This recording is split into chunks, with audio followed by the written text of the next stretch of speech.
Hello everyone, कल हमने लघु बीजाणुधानी तक कवर कर लिया था। ओके, अब प्लांट एम्ब्रियोलॉजी कंटिन्यू करते हैं। तो लघु बीजाणुधानी नर जननांग का मुख्य ऑर्गन होती है जिसमें परागकण बनते हैं। तो लघु बीजाणुधानी में परागकणों का बनना क्या कहलाता है? लघु बीजाणुधनन या माइक्रोस्पोरोजेनेसिस कहलाता है। ठीक है, क्वेश्चन आता है कि लघु बीजाणुजनन या पुंभ बीजाणुजनन या माइक्रोस्पोरोजेनेसिस की क्रिया किसे कहते हैं? तो लघु बीजाणुधानी के अंदर नर युग्मक या परागकणों का बनना लघु बीजाणुजनन कहलाता है। ओके, अब लघु बीजाणुजनन की क्रिया होती कैसे है वो मैं आप लोगों को बताऊंगी। ठीक है, तो लघु बीजाणुजनन एक्सप्लेन करूं इसके पहले आप लोग एक बार लघु बीजाणुधानी देख लीजिए, लघु बीजाणुधानी कैसी होती है। ठीक है, तो ये जो है लघु बीजाणुधानी है। आप लोग स्क्रीनशॉट ले लेना इसका और स्क्रीनशॉट लेकर लघु बीजाणुधानी बनाने की अच्छे से प्रैक्टिस कर लेना। लघु बीजाणुधानी है ये इसकी बाह्य त्वचा है। ठीक है, बाह्य त्वचा के नीचे ये मध्य परत होती है और ये जो इस तरह से इनमें केंद्रक क्लियर दिख रहा है, ये टेपिटम की कोशिकाएं पाई जाती हैं। ठीक है, ये लघु बीजाणुधानी का टीएस है, अनुप्रस्थ काट है। ये संवहन पुल पाया जाता है बीच में। ठीक है, आप लोग इसकी प्रैक्टिस कर लेना लघु बीजाणुधानी की स्क्रीनशॉट लेकर। तो चलिए लघु बीजाणुधनन की क्रिया को कंटिन्यू करते हैं। तो लघु बीजाणुजनन किसे कहते हैं? लघु बीजाणुधानी के अंदर परागकणों का या नर युग्मक का बनना क्या कहलाता है? लघु बीजाणुजनन कहलाता है। ठीक है, तो लघु बीजाणुधनन की क्रिया स्टार्ट कैसे होती है अब मैं आप लोगों को बताऊं। जब हम लघु बीजाणुधानी को देखते हैं, जब हम इसके टीएस को काट कर देखते हैं, अनुप्रस्थ काट को काट कर देखते हैं, इस तरह से हमने लघु बीजाणुधानी की जब छोटी सी टीएस को काट कर देखा तो लघु बीजाणुधानी के अंदर ये हमें क्या दिख रहा है? ये तो एक बाह्य त्वचा का आवरण है चारों तरफ। ठीक है, इसके अंदर ये वाली जो कोशिकाएं हैं ये विभज्योति की कोशिकाएं या मेरिस्टमी सेल्स कहलाती हैं। बीच में संवहन ऊतक है, कनेक्टिव टिश्यू। ठीक है, इनमें लेकिन इनमें कुछ कोशिकाएं ऐसी हैं जो दूसरी कोशिकाओं से अलग दिख रही हैं। इन कोशिकाओं का केंद्रक बड़ा और जीव द्रव्य गाढ़ा होता है। ठीक है, क्योंकि ये कोशिकाएं दूसरी कोशिकाओं से अलग होती हैं। ठीक है, तो इन कोशिकाओं को पिरपुरुषु कोशिकाएं, हाइपोडर्मल सेल या आर्चीस्पोरियल सेल्स कहते हैं। ठीक है, लघु बीजाणुधानी के अंदर ऐसी कोशिकाएं जो दूसरी कोशिकाओं से अलग दिखती हैं, अनुप्रस्थ काट जब हम काट कर देखते हैं तो ऐसी कोशिकाएं जो दूसरी कोशिकाओं से अलग दिखती हैं, जिनका जीव द्रव्य गाढ़ा और केंद्रक बड़ा होता है, उन कोशिकाओं को पिरपुरुषु कोशिकाएं, हाइपोडर्मल सेल या आर्चीस्पोरियल सेल कहते हैं। तो ये पिरपुरुषु कोशिकाएं और आर्चीस्पोरियल सेल क्या करती हैं? यहीं से लघु बीजाणुजनन की क्रिया प्रारंभ होती है। जब ये माइक्रोस्पोरोजेनेसिस या लघु बीजाणुजनन की क्रिया प्रारंभ करती हैं तो ये पिरपुरुषु कोशिकाएं या आर्चीस्पोरियल सेल एक विभाजन करती हैं, एक परिणत विभाजन करती हैं और परिणत विभाजन करके ये 2 टाइप्स की सेल्स बनाती हैं। ये बाहर की तरफ तो प्राथमिक भित्तीय कोशिकाएं बनाती हैं और अंदर की तरफ प्राथमिक पुंभ बीजाणु कोशिकाएं बनाती हैं। ठीक है, कितने प्रकार की कोशिकाएं बनाती हैं? ये बाहर की तरफ तो प्राथमिक भित्तीय कोशिकाएं बनाती हैं और अंदर की तरफ प्राथमिक पुंभ बीजाणु कोशिकाएं बनाती हैं। ठीक है, तो ये जो बाहर की तरफ प्राथमिक भित्तीय कोशिकाएं बनाती हैं, ये प्राथमिक भित्तीय कोशिकाएं क्या करती हैं? लगातार कंटिन्यू ये 4 से 5 बार समसूत्री विभाजन करती हैं और 4 से 5 स्तर मोटा कोशिकीय स्तर बना लेती हैं। ठीक है, अब ये जो कोशिकीय स्तर बनाती हैं इनमें एक विशेष प्रकार की कोशिकाएं बनती हैं जिन्हें टेपिटम की कोशिकाएं कहते हैं। ये देख रहे हैं आप, पहले इन्होंने विभाजन करके बाह्य त्वचा तो थी, अंत स्तर बनाती हैं, मध्य स्तर बनाती हैं और साथ ही साथ ये एक विशेष प्रकार की कोशिकाएं बनाती हैं जिन्हें क्या कहते हैं? टेपिटम की कोशिकाएं कहते हैं। ठीक है, ये बाहर की तरफ जो प्राथमिक भित्तीय कोशिकाएं बनती हैं वो करती हैं ये विभाजन, समसूत्री विभाजन करती हैं और 4 से 5 स्तर मोटा कोशिकीय स्तर बनाती हैं जिसमें एक विशेष प्रकार की कोशिकाएं बनती हैं जिन्हें क्या कहते हैं? टेपिटम की कोशिकाएं कहते हैं।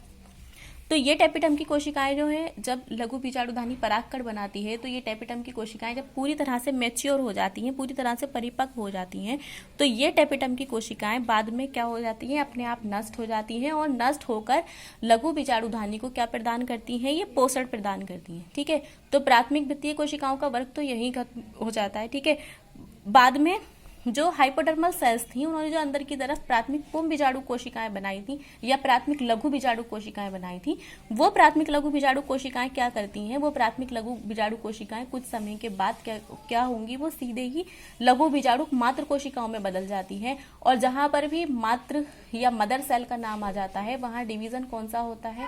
अर्धसूत्री विभाजन होता है, मियोसिस होता है। अब ये लघु बीजाणुक मात्र कोशिकाएं क्या करेंगी, अर्धसूत्री विभाजन करेंगी। ये लघु बीजाणुक मात्र कोशिकाएं क्या करेंगी, अर्धसूत्री विभाजन करेंगी। और अर्धसूत्री विभाजन करके ये क्या करती हैं, परागकण बनाती हैं। एक लघु बीजाणुक मात्र कोशिका से कितने परागकण बनते हैं, 4 परागकण बनते हैं। ठीक है, अगर 250 लघु बीजाणुक मात्र कोशिकाएं हैं तो उनसे कितने परागकण बनेंगे, 1000 परागकण बनेंगे। ठीक है, और इस तरह से लघु बीजाणु जनन की क्रिया पूरी होती है जब परागकण बन जाते हैं। ठीक है, ये यहाँ पर ये लघु बीजाणुधानी है, ये लघु बीजाणु कोशिकाएं हैं, ये बाद में परागकणों में बदल जाती हैं।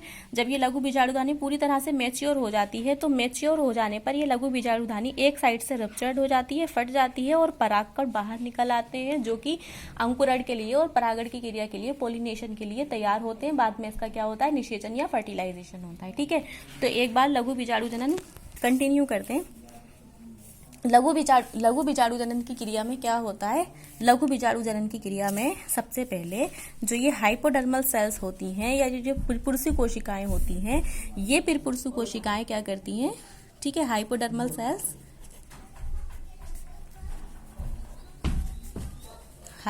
सेल्स या पिरपुरुषु कोशिकाएं। ठीक है,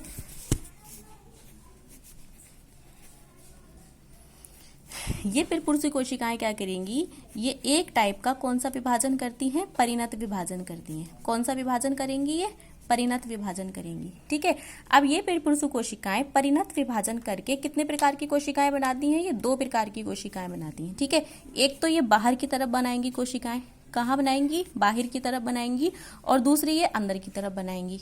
ठीक है, तो जो एक्सटर्नल लेयर की तरफ बनाएंगी उन्हें क्या कहेंगे, प्राथमिक भित्तीय कोशिका। कौन सी कोशिकाएं बनाएंगी, ये प्राथमिक भित्तीय कोशिका।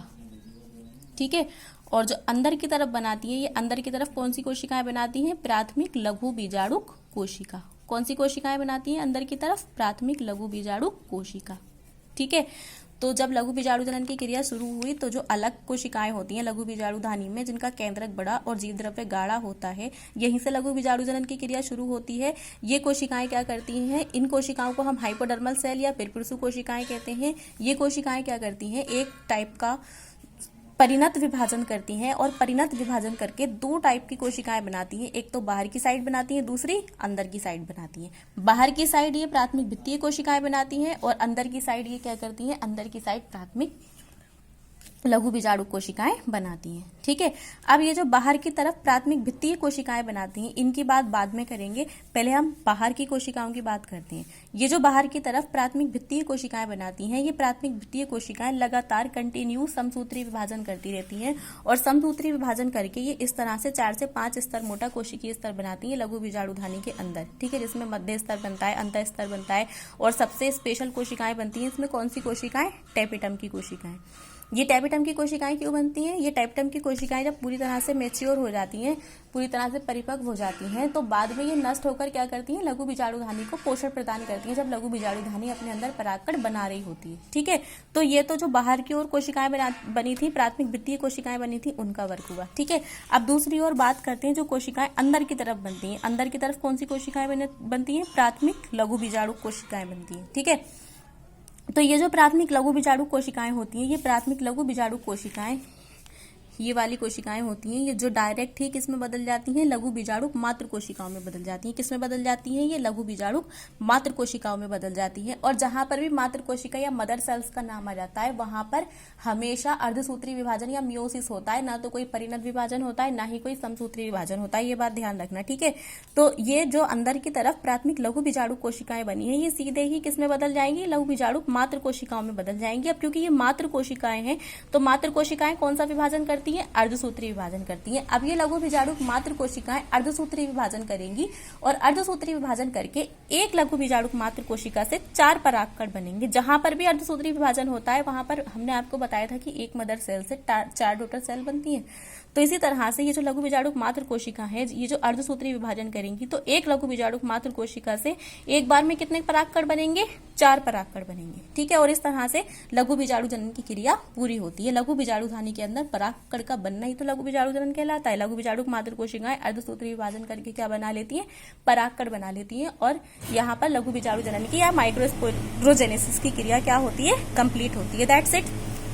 तो आप लोग जब लघु बीजाणु जनन को नोटबुक में नोट करेंगे तो सीरियल वाइज ये सारे डायग्राम बहुत इंपॉर्टेंट हैं, आप लोग नोटबुक पर ये डायग्राम नोट करते जाना, ठीक है। डायग्राम नंबर 1, नंबर 2 पर ये बना लेना, आप लोग स्क्रीनशॉट ले लो इसका। नंबर 3 पर ये बना लेना, सारे नाम लिखना इसका, ये बाह्य त्वचा या एपिडर्मिस, ठीक है, अंतःस्तर, ठीक है, इंटरनल लेयर, इस तरह से लिख लेना, हिंदी में लिख लेना, चाहो तो इंग्लिश में लिख लेना। मिडिल लेयर, टैपिटम सेल्स, लघु बीजाणु मातृ कोशिकाएं, ठीक है, और ये वाला डायग्राम बना लेना अच्छे से स्क्रीनशॉट लेकर। तो अब लघु बीजाणु जनन की क्रिया कंप्लीट हो गई, अब आगे कंटिन्यू करते हैं। तो लघु बीजाणु जनन की क्रिया में क्या बनता है, परागकण बनते हैं, ठीक है। लघु बीजाणु जनन की क्रिया में क्या बनते हैं, परागकण या नरयुग्मक बनते हैं। तो आगे हम परागकण या नरयुग्मक की स्टडी कंटिन्यू करते हैं, ठीक है। तो structure of male gamete, structure of male gamete, और मेल गैमीट का क्या नाम होता है यहाँ पर, परागकण। मेल गैमीट को क्या कहते हैं, परागकण या पोलन ग्रेन।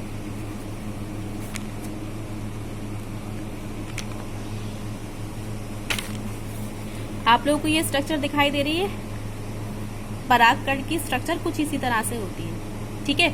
अगर हम परागकण को देखेंगे तो परागकण की स्ट्रक्चर इसी तरह से दिखाई देगी। ये 2 लेयर दिखाई दे रही है, एक बाहर की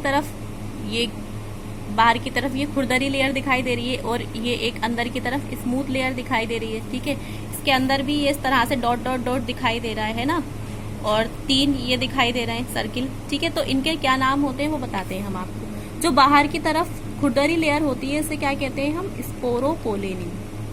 क्या कहते हैं, स्पोरोपोलेनिन। बाहर की तरफ किसका आवरण पाया जाता है, स्पोरोपोलेनिन का आवरण पाया जाता है, ठीक है। अंदर की तरफ जो लेयर होती है इसे क्या कहते हैं हम, पेक्टोस शर्करा। कौन सी लेयर पाई जाती है, पेक्टोस शर्करा का स्तर पाया जाता है, आंतरिक स्तर, ठीक है।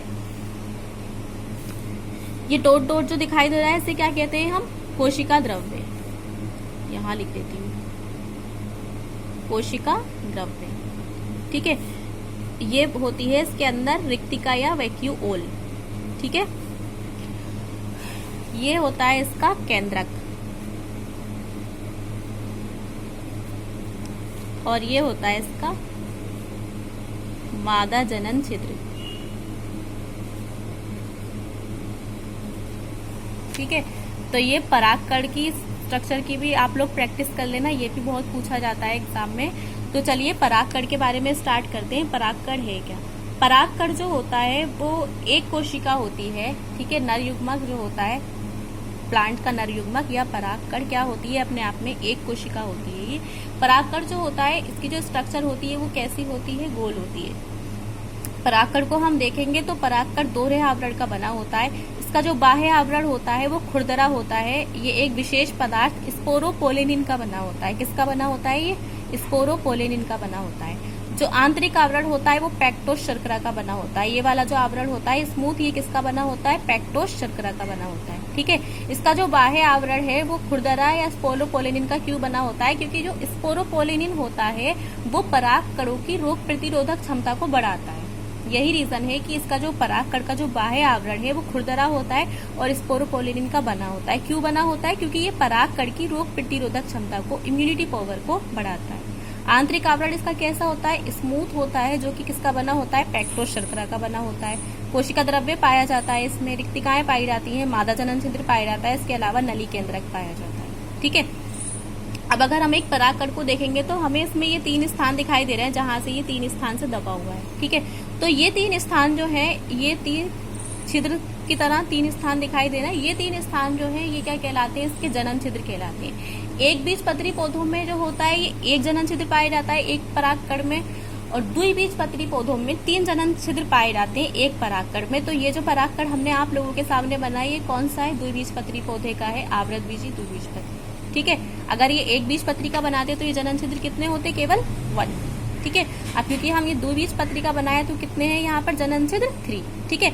जब परागकण का अंकुरण होता है, यानी कि जब ये निषेचन करने के लिए फीमेल रिप्रोडक्टिव ऑर्गन पर पहुंचते हैं परागकण, तो उससे पहले ये फूलते हैं, अंकुरण होता है, ठीक है। तो जब परागकणों का अंकुरण होता है तो इनका जो ये जनन छिद्र है एक स्थान से ये जो परागकण है फूल कर बाहर निकल आता है, ठीक है। और एक तीनों में से किसी एक जनन छिद्र से ये फूलकर बाहर निकल आएगा और एक नली की तरह स्ट्रक्चर बना लेता है।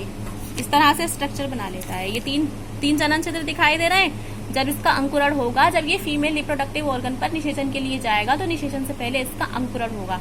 अब अंकुरण से पहले ये फूल जाता है और एक जनन छिद्र से फूल कर इसमें क्या निकल आती है, बाहर को एक नली निकल आती है। इस तरह से ये एक नली निकल आती है। ठीक है, ये परागकण फूल गया, एक जनन छिद्र से इसमें बाहर को क्या हुआ, एक नली निकल आई। ठीक है, अब नली में ये दोनों इसके क्या होते हैं, नरयुग्मक, केंद्रक से दोनों नरयुग्मक बाहर आ जाते हैं। ठीक है, ये इसके नरयुग्मक होते हैं, बाकी के सब वही होते हैं, कोशिका द्रव्य, वैक्यूल। ठीक है, तो इस तरह से ये परागकणों का अंकुरण होता है। ये परागकण जो है अंड कोशिका से मिलकर, परागकण के अंदर उपस्थित नरयुग्मक अंड कोशिका से मिलकर क्या करते हैं, निषेचन की क्रिया करते हैं और जाइगोट बनाते हैं। इस तरह से आवृत बीजी पौधों में निषेचन की क्रिया कंप्लीट होती है। तो ये जो स्ट्रक्चर दिख रही है आप लोगों को, ये मेल गेमीट की या नरयुग्मक की या नरयुग्मकोद्भिद की होती है। इसे आप नोटबुक पर नोट करते हैं। ठीक है, बाय।